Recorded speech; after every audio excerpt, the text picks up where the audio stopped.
ఆర్భాటముతోనూ ప్రధాన దూత శబ్దముతోనూ దేవుని బూరతోనూ పరలోకం నుండి ప్రభువు దిగివచ్చును. క్రీస్తునందు మృతులైన వారు మొదట లేతురు. ఆ మీదట సజీవులమై నిలిచియుండు మనము వారితో కూడా ఏకముగా ప్రభువుని ఎదుర్కొనుటకు ఆకాశమండలమునకు మేఘముల మీద కొనిపోబడుదుము.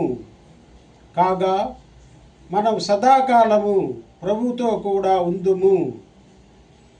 కాబట్టి మీరీ మాటల చేత ఒకరినొకరు ఆదరించుకొనుడి. 1 తెస్సలోనిక 4వ అధ్యాయము 16, 17, 18 వచనాలు. మేఘారూఢై రానున్న యేసుప్రభువా, మీ నిత్యరాజ్యములో మాకు ప్రవేశమును దయచేయము. ఆమేన్.